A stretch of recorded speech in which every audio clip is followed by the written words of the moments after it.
Copy കാണുന്ന സമയത്ത് അല്ലെങ്കിൽ ഒരു അഡ്വർടൈസിങ് കോപ്പി കാണുന്ന സമയത്ത് you will be seeing 4 elements mostly. അപ്പോൾ എന്തൊക്കെയാണ് എലമെൻറ്റ്സ് എന്ന് നോക്കാം. ഒന്ന് ഹെഡ്ലൈൻ ആണ്. ഹെഡ്ലൈൻ എന്ന് പറയുന്നത് ഒരു കോപ്പിയുടെ വളരെ ഇമ്പോർട്ടൻ്റ് ആയിട്ടുള്ള ഏറ്റവും ക്രൂഷ്യൽ ആയിട്ടുള്ള ഒരു എലമെൻ്റ് ആണ്. അതാണ് തലക്കെട്ട്.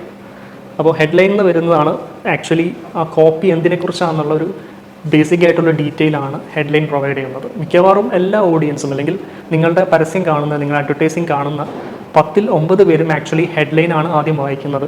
എന്നിട്ടാണ് അവർ നിങ്ങളുടെ കോപ്പിയുടെ ബാക്കി ഭാഗങ്ങൾ വായിക്കണോ വേണ്ടയോ എന്നുള്ളത് ഡിസ്കസ് ചെയ്യുന്നത്.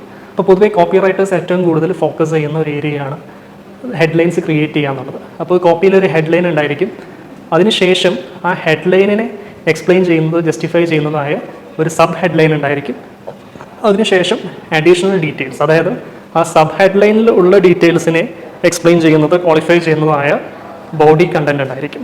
ബോഡി കണ്ടന്റിന് ശേഷം, അതായത് നിങ്ങളൊരു കോപ്പി വായിക്കുമ്പോൾ ഹെഡ്ലൈൻ കാണുന്നു, സബ് ഹെഡ്ലൈൻ കാണുന്നു, അതിനുശേഷം ബോഡി കോപ്പി കാണുന്നു, പിന്നെയാണ് അത് നിങ്ങളേറ്റ് ഇൻട്രാക്ട് ചെയ്യുന്ന പോർഷൻ വരുന്നത്, അഥവാ കോൾ ടു ആക്ഷൻ, CTA എന്നാണ് അത് നമ്മൾ പൊതുവേ പറയുന്നത്. അപ്പോൾ അതിൻ്റെ ഒരു ഫോം എന്താണെന്നുള്ളത് നിങ്ങൾക്ക് ഈ സ്ലൈഡിൽ കാണാൻ കഴിയും.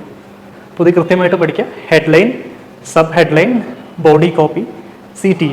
ഇനി ഇതിനെ ബേസ് ചെയ്തിട്ടുള്ള കുറച്ച് എക്സാമ്പിൾസ് നമുക്കിവിടെ കാണാൻ സാധിക്കും. ഓക്കെ, ഇപ്പോൾ നിങ്ങൾ കോപ്പിയുടെ സ്ട്രക്ചർ പഠിച്ചു. ഇനി ഓരോ കോപ്പിയും ആക്ച്വലി ഏത് രീതിയിലാണ് നിങ്ങളുടെ കസ്റ്റമേഴ്സിനായിട്ട് അല്ലെങ്കിൽ ടാർഗറ്റ് ഓഡിയൻസിനായിട്ട് കമ്മ്യൂണിക്കേറ്റ് ചെയ്യുന്നത് എന്നുള്ളത് ഇമ്പോർട്ടൻ്റ് ആണ്. അപ്പം അവിടെ വരുന്ന 2 എലിമെൻറ്റ്സ് ആണ്. ഒന്ന് വോയിസ്, 2 ടോൺ. അപ്പോൾ വോയിസ് എന്ന് പറയുന്നത് ഒരു ബ്രാൻഡിൻ്റെ പേഴ്സണാലിറ്റിയാണ്.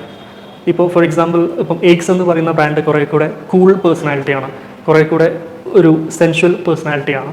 അതുപോലെ നൈക്കി എന്ന് പറയുന്ന ബ്രാൻഡ് വരുന്നത് കുറേ കൂടെ ഇൻസ്പയറിംഗ് പേഴ്സണാലിറ്റിയാണ്. അപ്പോൾ നൈക്കിയുടെ മെസ്സേജിംഗ് എന്ന് പറയുന്നത് നിങ്ങളുടെ കസ്റ്റമറിനെ ഇൻസ്പയർ ചെയ്യാനും മോട്ടിവേറ്റ് ചെയ്യാനൊക്കെയാണ് അവർ ആ ഒരു പേഴ്സണാലിറ്റി ഉപയോഗിക്കപ്പെടുന്നത്.